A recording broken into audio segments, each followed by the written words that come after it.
फिलहाल लता मंगेशकर के निधन पर यह जानकारी मिल रही है कि आज शाम 7:30 बजे उनका अंतिम संस्कार होगा। लता मंगेशकर के निधन पर 2 दिन का राष्ट्रीय शोक घोषित हुआ है। आज शाम आपको जानकारी दे दें कि आज शाम तकरीबन 7:30 बजे का वक्त बताया जाता है जब उनका अंतिम संस्कार किया जाएगा। फिलहाल लता मंगेशकर हमारे बीच नहीं रही हैं।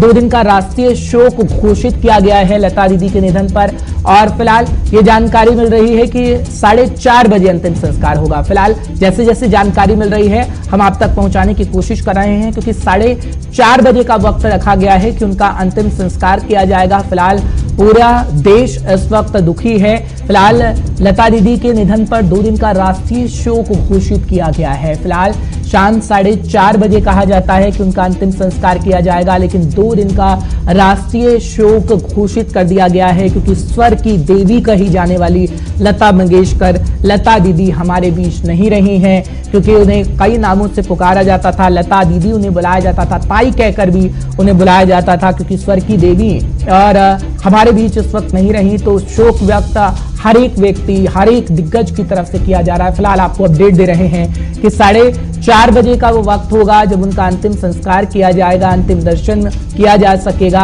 हालांकि 2 दिन का राष्ट्रीय शोक भी घोषित लता दीदी के निधन पर कर दिया गया है। फिलहाल आपको बता रहे हैं लता मंगेशकर हमारे बीच नहीं रही हैं, स्वर की देवी कहने वाली। हालांकि वो एक दौर था जब 1942 का वक्त बताया जाता है जब उनके पिता का देहांत हुआ। इसके बाद उनको घर चलाना था, इसलिए उन्होंने मराठी फिल्मों में गाने की शुरुआत की। मराठी और हिंदी फिल्मों में छोटी छोटी भूमिका निभानी शुरू की क्योंकि घर का खर्चा चलाना था, अपनी बहनों का खर्चा उठाना था। इसलिए लता दीदी ने अपने परिवार को संभाला। जब 1942 में उनके पिता का देहांत हो गया, उसके बाद उनके जीवन में जो संघर्ष था वो कहीं ना कहीं हमने देखा, जो संघर्ष रहा उसका जिक्र वो हर मंच पर करती आई।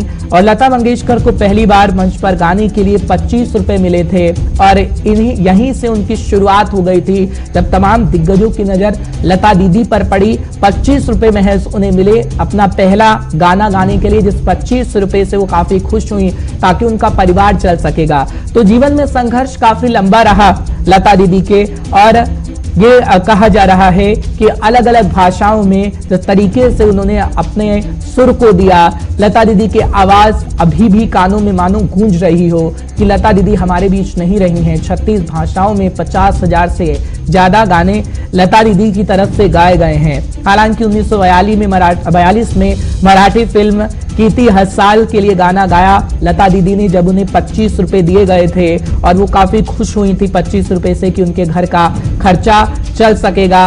वो भी एक दौर था। हालांकि 1960 से 2000 का दौर जब हम देखते हैं तो उनके गानों के बिना फिल्मों को अधूरा माना जाता था। फिलहाल आपको जानकारी दे रहे हैं 4:30 बजे का वक्त होगा जब अंतिम दर्शन किए जा सकेंगे, अंतिम संस्कार उनका होगा लता दीदी का। फिलहाल तमाम दिग्गजों की तरफ से ट्वीट भी आ रहा है। 2 दिन का राष्ट्रीय शोक भी घोषित कर दिया गया है लता दीदी के निधन पर। हालांकि लता मंगेशकर जब 7 साल की थी तब वे महाराष्ट्र आई थी। 5 साल की उम्र से पिता के साथ एक रंगमंच कलाकार के रूप में अभिनय शुरू किया लता दीदी ने। लता बचपन से ही गायिका बनना चाहती थी लता दीदी। लता के पिता को शास्त्रीय संगीत बेहद पसंद था, इसलिए वे लता के फिल्मों में गाने के खिलाफ थे। हालांकि 1942 में उनके पिता का देहांत हुआ था, जिसके बाद अपने पिता से जो ज्ञान उन्होंने लिया, अपने पिता से जो गायकी उन्होंने सीखी, वो मंच पर दिखानी शुरू कर दी और हिंदी और मराठी फिल्मों में छोटी छोटी भूमिकाएं निभानी शुरू कर दी। हालांकि लता दीदी को 25 रुपए पहला गाना गाने के लिए मिले थे और 1942 में मराठी फिल्म कीर्ति हसाल के लिए गाना उनकी तरफ से गाया गया। लता मंगेशकर का पूरा जीवन अपने परिवार के लिए समर्पित रहा और घर के सभी सदस्यों की जिम्मेदारी उन पर थी। ऐसे में जब शादी का ख्याल आता भी तो वह उस पर अमल नहीं कर सकती थी और लता मंगेशकर को 2001 में सर्वोच्च सम्मान भारत रत्न से भी नवाजा गया था। लता दीदी का जितना भी बखान किया जाए कम है, शब्द कम पड़ जाते हैं लता दीदी के बारे में बताने में, क्योंकि लता दीदी अपने आप में एक महान व्यक्ति पूरे देश के अंदर ही नहीं पूरी दुनिया में रही। और कुणाल गोस्वामी इस वक्त हमारे साथ जुड़ चुके हैं, मेरे साथी लगातार जानकारी आप तक पहुंचा रहे हैं। कुणाल, क्या खबर आप हमारे दर्शकों को दे रहे हैं, क्योंकि 2 दिन का राष्ट्रीय शोक घोषित कर दिया गया है और कहा जाता है कि तकरीबन शाम 4:30 बजे उनका अंतिम संस्कार होगा। कहां अंतिम दर्शन के लिए उनका पार्थिव शरीर रखा जाएगा कुणाल? जी बिल्कुल, लता मंगेशकर यानी भारत रत्न स्वर कोकिला लता मंगेशकर अब हमारे बीच नहीं रही हैं। आज सुबह 8:02 पर उनका निधन हो गया। कहा जा रहा था कि कोरोना से संक्रमित होने के बाद से लगातार उनकी जो तबीयत है, जो सेहत में सुधार था, वो ठीक नहीं हो पा रहा था। तमाम जो वाइटल बॉडी के थे वो कमजोर पड़ते हुए नजर आ रहे थे। जानकारी ये भी मिल रही है कि अब जो 2 दिन का राजकीय शोक है वो घोषित किया गया है। साथ ही साथ मुंबई के शिवाजी पार्क में उनका अंतिम संस्कार होगा।